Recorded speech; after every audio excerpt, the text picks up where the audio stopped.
1. I Know What You Did Last Summer, 2025, Review, a worthy legacy sequel. 2. I Know What You Did Last Summer Revival Review, 90s slasher nostalgia returns. 1. I Know What You Did Last Summer, 2025, Review, a worthy legacy sequel. 3 decades later, the iconic horror franchise returns, and critics are fiercely divided about whether this legacy sequel sinks or swims.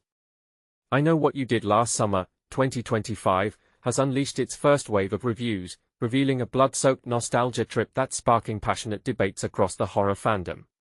Come for the return of Jennifer Love Hewitt and Freddie Prinze Jr., stay for Madeline Klein's scene-stealing performance, but brace yourself for widely conflicting opinions about everything from its originality to its scare factor.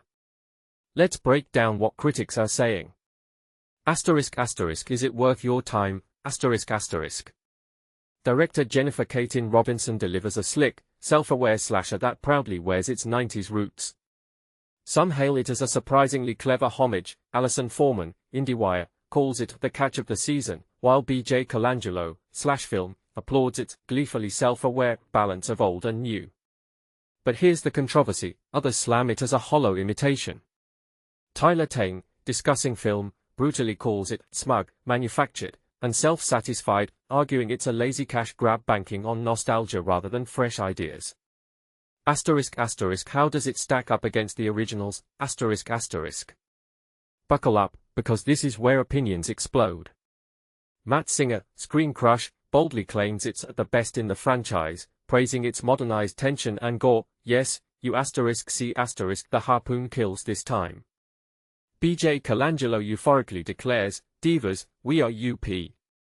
But hold on, Dan Beyer, Next Best Picture, counters that it's just as mediocre as its predecessors, lacking real scares or innovation. And here's the kicker: some insist it's still better than the universally panned I Still Know sequel. Are critics grading on a franchise curve? The legacy reboot debate, inspired or tired? This is the powder keg. Lex Briscuso, Inverse, crowns it the best modern horror reboot, crediting its meta-commentary and fresh cast. But Rocco T. Thompson, Slant Magazine, fires back: it's a copy of a copy, shamelessly recycling tropes from Scream and the Halloween requels.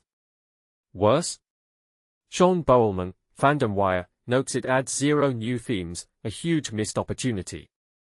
The real shocker? One character mutters, nostalgia is overrated, and critics are screaming about whether that's a clever wink or a damning self-indictment.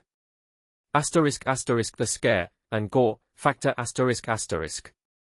Gorehounds rejoice. Alison Rose, Flick Direct, confirms deaths are more explicit and gruesome. Harpoons fly, chests rupture. It's a visceral upgrade from 1997. But is it scary? Alison Foreman insists harpoons have never been more terrifying, while Nick Rookraut, Awards Watch, promises edge-of-your-seat jumps. But here's the twist: Dan Beyer and Courtney Howard, Fresh Fiction, argue the frights feel rudimentary and telegraphed, with Tyler Tang bluntly stating it's not interested in being scary. Are slick kills enough if the tension fizzles? The humans behind the horror. Madeline Klein emerges as the undisputed MVP, with critics hailing her scene-stealing comedic brilliance. Lex Briscuso, and a letter-perfect timing, Matt Singer. As for the OGs, Jennifer Love Hewitt's return delights fans, but Freddie Prinze Jr.'s performance splits critics. Owen Gleiberman, Variety, praises his Frank Langella-esque gravitas, while Casey Chong, Talking Films, calls his acting questionably stiff. The flaws that angered critics. Third act chaos is the biggest gripe. Matt Singer notes, one too many endings. Alison Rose calls it long and boring, and Matt Donato, Daily Dead, likens its unraveling plot to nylon line on a broken rod. Plus, paper-thin new characters and overly familiar setups drew eye rolls. The million-dollar question. Do we need more sequels? Despite flaws, fans like Dark Sky Lady, Nerdist, shout, I'll watch any sequels. But Tyler Tang scoffs it's one of the worst attempts at revitalizing a dead franchise. And here's where it gets spicy. Can legacy sequels ever escape being branded empty nostalgia? Or is pure, gory fun enough? Now it's your turn. Is this sequel a clever homage or a lazy rehash? Do we need originality in horror, or just better kills? Asterisk asterisk controversial take asterisk asterisk, legacy sequels killing horror innovation? Sound off in the comments, we're dying to hear your verdict. I Know What You Did Last Summer hits theaters July 18, 2025. Follow Rotten Tomatoes on Apple News for updates. 2. I Know What You Did Last Summer revival review, 90s slasher nostalgia returns. Asterisk asterisk have you ever wondered how a beloved horror classic can rise from the ashes, captivating a new generation of fans? Asterisk asterisk this is the essence of the revival of asterisk I Know What You Did Last Summer asterisk, a film that has been thrust into the spotlight once again due to the success of the iconic asterisk Scream asterisk franchise. Produced after asterisk Scream asterisk took the world by storm in 1996, asterisk I Know What You Did Last Summer asterisk has often been compared to it, but they offer distinct flavors of horror. While asterisk Scream asterisk ambitiously sought to reinvent the slasher genre, asterisk I Know What You Did Last Summer asterisk has always maintained a more straightforward, albeit entertaining, approach to the same theme.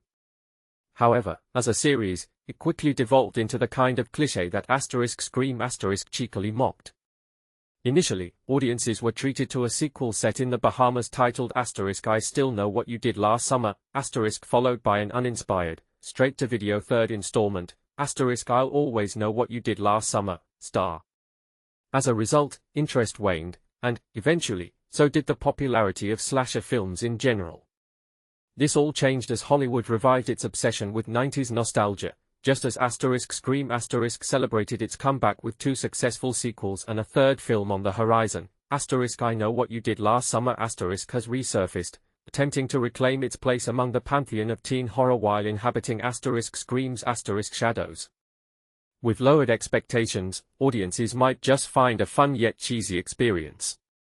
The familiar narrative reappears, a group of young adults grapples with the aftermath of a reckless decision while facing a vengeful assailant. This time, however, the story adds a twist by intermingling fresh faces with returning icons of the 90s. Jennifer Love Hewitt, who has kept herself busy with the television series asterisk 9-1-1 asterisk, and Freddie Prinze Jr., known for lesser-seen projects, are back as their characters, and they deliver performances that are far better than the one-dimensional roles they represent.